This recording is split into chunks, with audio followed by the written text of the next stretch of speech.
Welcome to Unit 1, Lesson 6. In our last lesson, we watched a video about a crazy action scene, and that was in our writing creation section.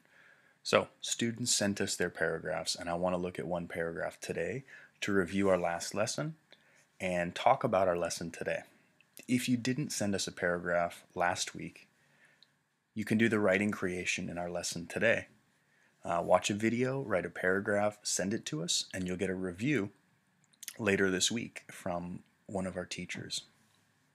Okay, let's take a look. There are a few things that I want to talk about, things that we can improve, and things that I thought were great examples of English grammar. So here's our paragraph. I'm going to move down here and talk about a few parts. Let's look at the first sentence. A police car is tracking down another car of an unjust man. You can see here we have a subject, we have a verb, and then we have something called a subject complement. It's like an object.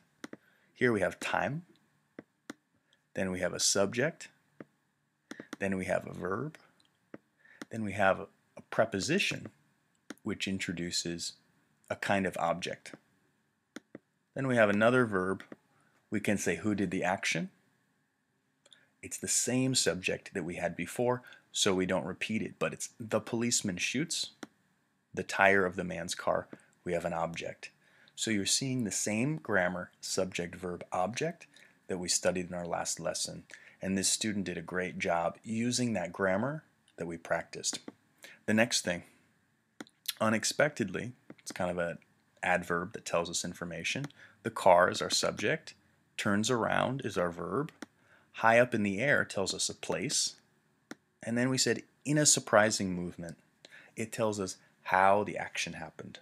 And that's something that we're going to study in Unit 2 a lot, how to use adverbs to tell us how actions happened, when they happened, why they happened. The next thing here, we have a subject and we have a verb. But we have a problem here because we have a new subject and verb.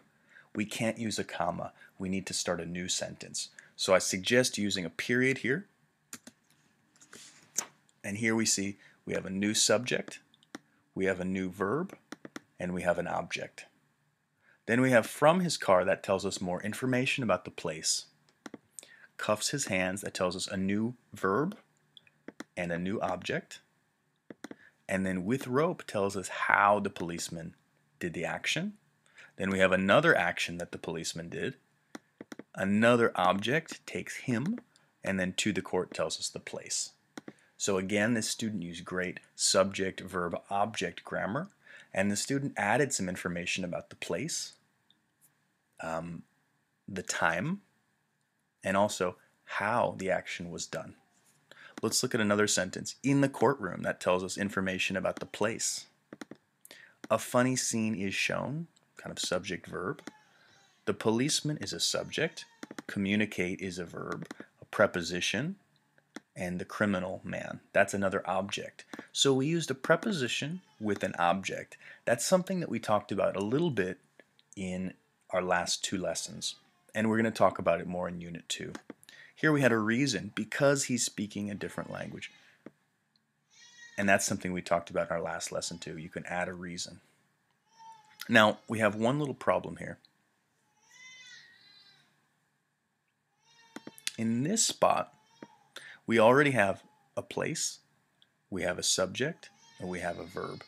Here we have a new subject, the policeman, and we have a new verb, communicate.